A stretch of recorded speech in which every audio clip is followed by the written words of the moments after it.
Hi, and welcome to this second tutorial on conducting image analysis using the Pecan plugin. And so we are going to work in this tutorial on sample image 2. And as you'll notice that this sample image is quite a bit different than the one we looked at in example 1.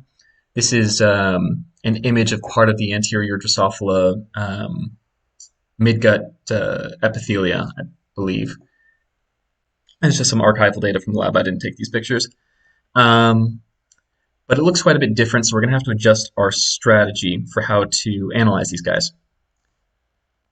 There's a composite image, so you can look at our different channels. So we've got a nice kind of discrete DAPI channel marking the nuclei. So we could use this probably for single cell tracking if we wanted to do that. We also have this cleaved PARP staining. And this is kind of, giving us blobs and foci. So we could probably just analyze that as is with the cell death segmentation the way we would for cleaved caspase stainings. Now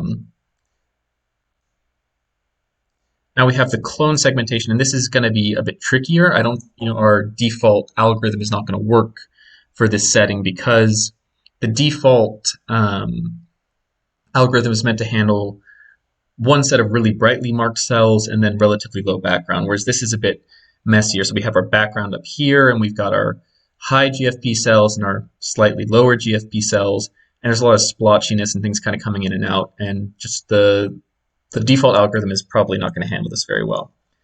But I don't want to go through the effort of designing a new script for this or going in and coding something new. That doesn't sound like a whole lot of fun to me. Fortunately, the WEKA segmentation tool that comes pre-downloaded in Fiji makes this process a lot easier. So I'm not going to have to write any new code here. I'm just going to use WEKA to create a new sort of segmentation model. And that may sound kind of overwhelming, but it's really simple. So first things first is you just have to pull out the channel that you're going to do your segmentation on. So because we only really care about segmenting the clones, let's just duplicate out this channel. It is going to be channel 3. Now we've got that channel just by itself, and we've gotten rid of all the other channels. Now to access WEKA, click on Plugins, go down to Segmentation, and Trainable WEKA Segmentation. This is a 3D image, so you use 3D. If you had a 2D image, you could use the 2D version. Both are compatible with Pecan. So now it's been loaded up in kind of this user interface, and there are a lot of resources out there to figure out how to use WEKA, how to get the most out of it, but I'll just do a basic introduction. The basic setup is on this image, you now sort of you identify regions, and you tell WEKA which regions are, for instance, say your background or condition 1 or condition 2. So for instance, one of the things you really have to remember when you're using this with Pecan is that whatever you specify as class 1, that's going to be your background. So that's going to be ignored by the software. So in this case, the background is just this up here.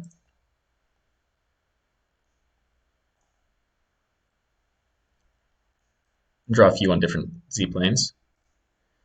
And then we have 2 separate genotypes in addition to the background. So let's go create a new class. Make this the... And whatever you label these things here is how they're going to be labeled in the output. So let's change that just to make it a bit easier for ourselves to remember what is what.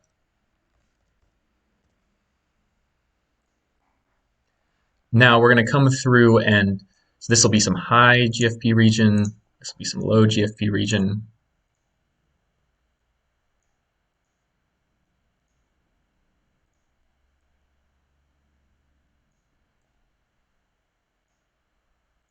And once you have a few examples given for each condition, you just press Train Classifier. And this is going to take some amount of time. It's going to depend on how big your images are.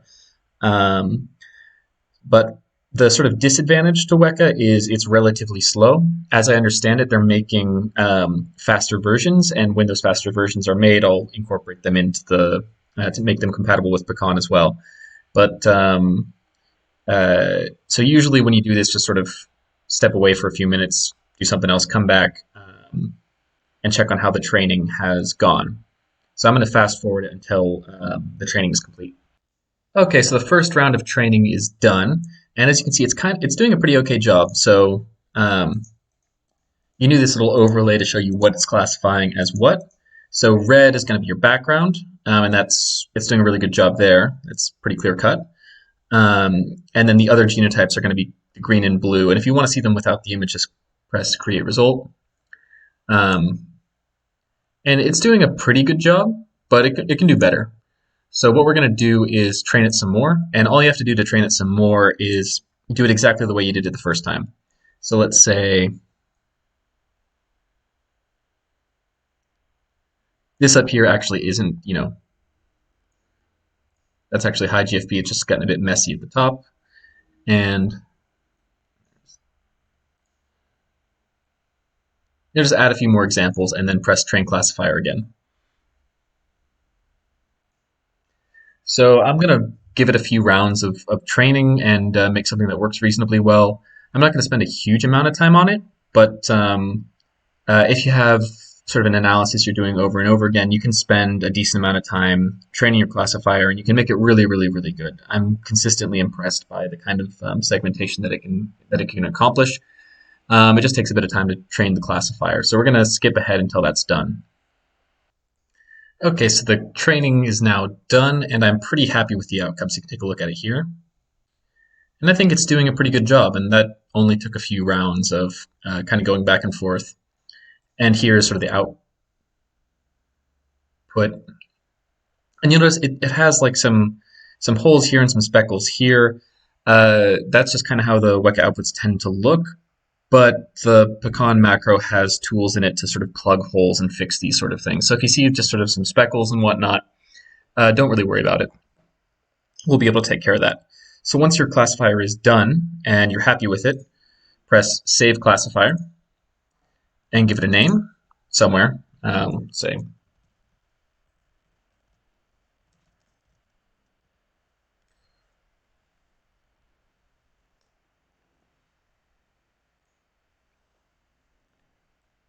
and now we just have to load it into WEKA, into Pecan itself. And do that, just launch Pecan as normal. And come down and click Add Custom 3D WEKA Classifier. If you add a 2D one, select this button. And then once you've selected it, press OK. And it's going to ask you to give it a name, say, and then prompt you to select a file. So go to wherever you saved your classifier to, press OK. So now it's been uploaded, and you can find it now from the drop-down menu. Here we have Markham Gut 3D model. We're also going to have to mess with a few more of our settings. So we have to specify which channel we want to do our segmentation on. So that was channel 3. And you can leave it at that, or you can add like a G or an R or a B after it. And all that does is just it changes the color of how it's going to be displayed in the output panel, which doesn't matter that much, but it helps me sort of keep track of what exactly I'm looking at. So I'm going to make it 3G. For the cell death segmentation channel, I'm not going to count the number of cells because we'll have to mess with those settings. Let's just do the default analysis, and that was on channel 2, which was red. Now we have to figure out how we're going to do our ROI selections. We could do manual selections and just draw an outline around the intestine, but I don't really want to do that. So we have two options. We can actually use the Markham gut model itself. So the difference between running it here and running it here is if you run a classifier for your ROI selections, it's just going to make a distinction between background and everything else. So it's only going to make that distinction between what you specified as class 1 or background and everything else will be applied and measured. Whereas here, it's going to make the distinction. It's not going to worry about the background. It's going to ignore the background, and then it's going to separate between class 2 and 3 or whatever genotypes you specified in your model. Alternately, we can just do analyze the entire image, and that will just do a selection across the entire image. And since we can identify each of the two genotypes, I'm fine with doing that. Another thing you might want to change is if you go into advanced clone segmentation parameters, you can increase the fill hole size as well. Let's do that too, because we saw that the image was kind of speckly and had some holes in it. So this is just going to basically fill any little speckly holes that wind up in your image. And you can make that as big or as small as you want, just whatever gives you a good result. And once you're happy with that, press OK. And it's going to be the same as always. It's going to ask you which folder has your images in it. In this case, example 2. And even though we told it to analyze the entire image, it's still going to ask you to tell it which z-planes to analyze. And also, you'll notice that the ROI has just kind of been drawn on here for you. And you notice it's kind of peeled back a little bit from the edges. So that's not necessary. But this is just to prevent sort of border effects, because image analysis tends not to behave as well at the edges of the image where it has a little bit less information. So this, I've just peeled it back a little bit to prevent border effects. If you want to do the entire image and you don't actually care about those edge effects, they're not really a problem for you, unselect it and just press Edit, select all. And now you've selected the entire image. And whenever you've done that, just take a look at whichever channels you want to analyze. I'm going to do 2 to 11 look good to me. And the same rules apply. You can skip things that you don't want to do or add extra ROI channels. And then when you're finished, just click Finished. And it's going to run exactly the way that it normally runs. The only real disadvantage to using WEKA, because it's a pretty great tool, is it just takes a bit longer. So usually this is going to be good enough if you have if you're doing one analysis over and over and over again, and you really need faster speeds, you can actually write your own code and insert it into the plugin. And that will usually, if you write your own code, it's going to be faster than if you do WEKA. And I'll show you how to do that as soon as this analysis is finished running. And I'm just going to come back when the analysis is done. It's going to take a few minutes because I'm doing this on a laptop. Okay, so the analysis is finished. Let's go and take a look and see how it's done. It's going to be example 2, process results. And as we can see, it's done a pretty good job. And so it's showing you the clones that it's analyzed. So it's analyzed the high GFP content. So it's only analyzed one genotype. I can show you how to make it analyze both genotypes in 1 second. So here is the cleaved PARP signal with the clone overlay drawn on it. And as you can see, it's done a pretty good job of getting all the cleaved PARP. Maybe a little bit of background, which we could take care of. And we could count the number of these events if we wanted to. So if you want to analyze both data sets, both genotypes within this sample, you go and just run pecan as normal. And we can run the analysis again and just say 2 genotypes. And then it'll give you measurements for both of the genotypes in your data set. And that's how you can adapt this to, this is how you can use WEKA in your analysis.